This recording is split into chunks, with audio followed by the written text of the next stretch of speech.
It's the best, man. Best thing I could ever ask. That's where we're all headed, you know.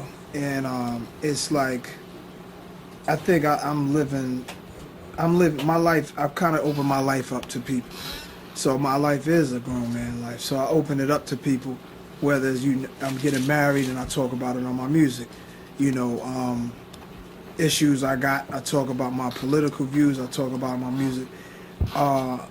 Things I've been through. So I think, because in my real life, you see this really happening in my music. It's just all real. So it's you could say that it's grown man music. Right? That album is grown man music for sure. Yeah, yeah. Now these are a couple of questions from your fans online. And the first one is, with all the fame and money and traveling and stuff, do you miss walking around in the hood just being Nasir? I definitely do. I wrote in a book that I was writing. There's a page that says, I looked across and saw these kids packing to a Honda, and they were blasting music, and we were at a red light, and I was in a chauffeur-driven town car. And I looked in there, and I looked at each one of their faces, and they were bopping their heads to the music, enjoying this.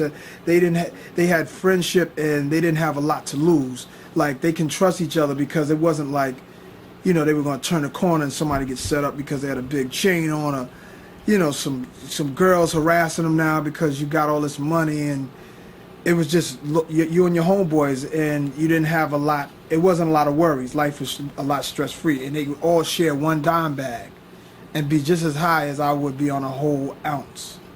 You know what I'm saying? Not to influence smoking weed, but I'm just saying, using that as a metaphor to say they didn't need a lot to make them happy, Mm-hmm. Okay. Now, some critics say the new album is emotional and that there's no real true single. Is your next album going to be upbeat and hardcore? Are you going to, switch up styles or anything? Absolutely. The next one I do is definitely gonna be different. This album here was a statement. It was a double record. It definitely had nothing to do with radio. Had nothing to do with what was happening on keeping up with what was going on. It was just me.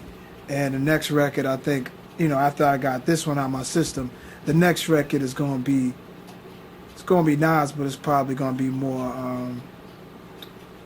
Probably more understandable, probably, if that's the right word. And the next person says, I know that celebrities are just normal people with a lot of money and spend a lot of time in a surreal environment. And if you have true knowledge of God, how do you do your thing without offending what you know is true? Well, I don't know where money falls into that. I don't have a lot of money. I'm comfortable, I have money. But I don't know, it depends on what you measure, money, how you measure money. I think a lot of money means, it can mean a lot of different things. It depends who's asking the question. You know what I'm saying? Because we're all human beings, and we're not perfect, and I think we should enjoy being human beings and not try to be holier than, the Christ.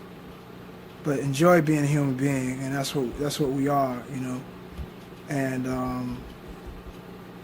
a lot of my heroes that I look up to, and I look at their golden moments in history, if they live to get old, their philosophies change a little bit with age. And then you following this person, and he becomes like a superhero to you, but you can't. You got to look at everybody and take the good from, them. And like R. Kelly's a musical genius, but then the media says something else about his personal life. So I don't want to judge his music based off what may be an illness or what the allegations are. Let every man be a human being, and that's all we can ask for. Because anything else, you're going to get your feelings hurt. It's going to be a sad day when you wake up and realize your hero ain't your hero. Right. Do you celebrate Valentine's Day at all? Oh, okay. For 2005, you already did a song with your pops, who's a jazz legend. Are there any other old school artists from back in the days you'd like to see make a comeback in 2005? Stevie Wonder. What's the guy that made I Ain't Afraid of No Ghosts? Him. Ray Parker Jr.? Ray Parker Jr. My friend Adisa was saying, why doesn't he put out a record? Terrence Trent D'Arby under his new name. I'd like to hear some of that. Okay. And I heard, well, you was talking about the book that you write. Can you tell us a little bit more about it? It's a book based off a character on my album, Sekou Story. And there's a few books I'm working on right now. There's one about this brother named Sekou. And it's basically this guy caught up in the drug game and caught up in between trying to get out. And the same story, but it's just him, the type of person he is, that makes the book. It's not so much drugs. It's just him in his own head, how he's dealing with what he comes from, his ethnic backgrounds, you know, and where he's trying to go and how he gets double-crossed.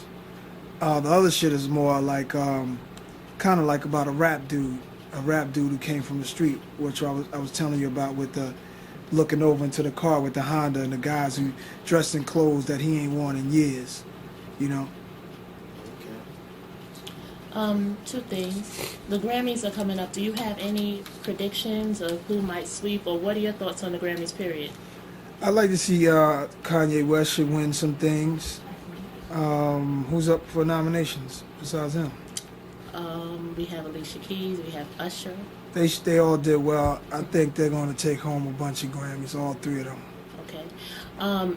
And also, you talked very vividly about those kids in the car, and you know, they were just chilling. Like, what is it that you're doing, or is there anything that you're doing to give back to those kids on a one-on-one level, on a personal level?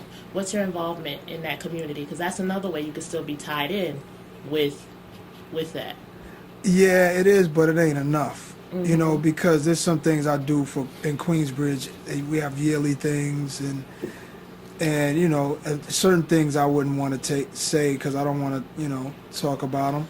But you know, whether it's start a record company just employing up a whole bunch of people who really can do the job, you know, no matter what you do, you can hang out in the projects all day, but your Bentley's still over there, your house is in another neighborhood. It's still kind of hard to deal with, you know, that you got to leave people behind because a platinum record cannot save a whole community financially, but it's a start. But, you know, during that time, you're sitting there like, damn, I want to do so much more. And then you have to realize you have a mission now, and you can't so much look at your past, but you got to take on your future. You ask for it, so you got to go out there and get it. And there's nothing you can do about it. You're always going to reminisce, you know?